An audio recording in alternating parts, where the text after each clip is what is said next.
Bapak Ibu saudara-saudariku yang terkasih dalam Kristus Yesus, kita bertemu lagi dalam sapaan Tuhan hari ini Rabu tanggal 9 September tahun 2020. Namun sebelumnya mari kita bersatu dalam doa. Damai sejahtera Allah yang melampaui segala akal, itulah yang memelihara hati dan pikiranmu dalam Kristus Yesus Tuhan kita. Amin. Saudara yang terkasih, sapaan Tuhan buat kita di pagi hari ini terangkat dari kitab Matius pasal yang ke-18 ayat yang ke-10. Demikian firman-Nya. Ingatlah, jangan menganggap rendah seorang dari anak-anak kecil ini, karena aku berkata kepadamu, ada malaikat mereka di surga yang selalu memandang wajah Bapakku yang di surga. Sampai itu firman Tuhan. Saudara yang terkasih, saya mengangkat kebenaran firman saat ini, yaitu hidup menghargai. Saudara yang terkasih dalam Kristus Yesus, pada dasarnya manusia memiliki nilai mutu dan kualitas. Karena memang manusia diciptakan menurut gambar dan rupa Allah. Tetapi manusia itu merusak nilai, mutu dan kualitasnya dengan melakukan kejahatan di mata Allah. Manusia memiliki untuk taat kepada kemauan sendiri. Tidak lagi menjadi makhluk yang berharga di hadapan Allah, pula dikarenakan kehendak bebas. Dalam Rom 3 ayat ke-23, firman Tuhan berkata, karena semua orang telah berbuat dosa dan telah kehilangan kemuliaan Allah.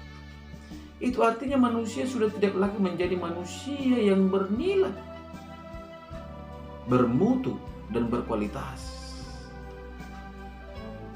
Dalam keadaannya yang sudah rusak total oleh karena perbuatan dosa, yang disebut total depravity, Tuhan ingin kembali memanggil umatnya untuk kembali kepadanya. Oleh dikarenakan kasih dan kepedulian Tuhan. Mengingat manusia itu juga adalah pribadi yang diciptakan menurut rupa dan gambar Allah. Bagaimanapun keadaan manusia itu, Tuhan tetap menghargainya. Sampai-sampai Tuhan memberi anaknya yang tunggal untuk kehidupan setiap orang. Anaknya yang tunggal dia relakan mati di kayu salib. Saudara yang terkasih dalam Kristus Yesus, melalui sapaan Tuhan hari ini, kita diajak untuk menghargai anak-anak kecil. Tuhan mengistimewakan anak kecil, saudara-saudara, di mana firman-Nya juga berkata, barang siapa tidak seperti anak kecil ini, mereka tidak akan menjadi pewaris kerajaan surga. Hal ini sekaligus, saudara-saudara, mengajak setiap orang harus belajar kepada anak kecil. Mengapa?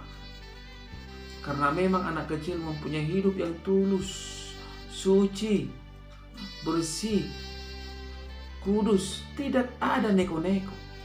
Sehingga mereka diistimewakan Tuhan, diberikan Tuhan sebagai wujud gambaran kemuliaan Allah.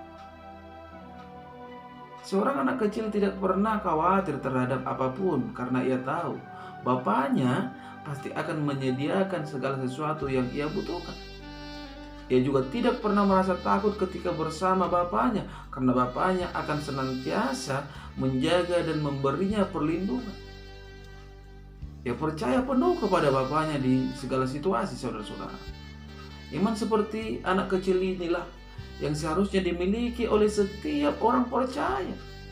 Namun sebaliknya, kita begitu mudah khawatir, bimbang, dan ragu, serta ketakutan ketika berada di situasi yang sulit. Kita lupa janji firman-Nya yang berkata, serahkanlah segala kekhawatiranmu kepadanya, sebab Ia yang memelihara kamu. Tertulis dalam 1 Petrus 5 ayat ke-7. Saudara yang terkasih dalam Kristus Yesus, melalui kebenaran firman ini, biarlah kita menjadi pribadi yang selalu menghargai setiap orang, terlebih anak-anak kecil dan juga orang-orang yang dipandang kecil. Kita diajak untuk hidup tulus, jujur, dan kudus. Jangan pernah hidup berneko-neko, karena melaluinya lah kita beroleh berkat dan pengasihan Tuhan. Karena Tuhan kita ingat kudus adanya, Ia tidak pernah memandang remeh dan sepele setiap orang. Oleh sebab itu kita diajak juga, jangan sekali-sekali menganggap remeh dan menganggap rendah setiap orang, karena setiap orang adalah ciptaan Tuhan. Setiap orang adalah makhluk yang paling mulia di hadapan Tuhan. Amin. Kita bersatu dalam doa. Terima kasih Bapa di surga untuk kebenaran dari firman-Mu yang telah berkumandang melalui media YouTube ini. Engkau meteraikan Tuhan, sehingga melekat di dalam kehidupan kami, bisa bertumbuh, berkembang, berakar. Melaluinya kami menjadi anak-anak Tuhan yang layak untuk memuliakan nama Tuhan. Bapa, izinkan setiap pendengar dimanapun berada beroleh pemulihan ketika mereka lemah, mereka dikuatkan. Ketika mereka sakit, mereka mendapat kesembuhan. Ketika mereka menghadapi persoalan, mereka mendapatkan jalan keluar. Hanya Engkau tempat kami mengadu, karena memang tiada mustahil bagi Engkau. Ketika Tuhan berkehendak berkarya, segala sesuatu akan terjadi. Tuhan Yesus, hamba-Mu berdoa untuk setiap jemaat hamba-Mu yang dalam keadaan sakit. Engkau sembuhkan keluargaku Tuhan, Engkau sembuhkan. Engkaulah Tuhan kami, Engkaulah Allah kami. Ya, dalam nama Kristus Yesus hamba-Mu berdoa dan mengucap syukur. Amin. Salam buat kita semua.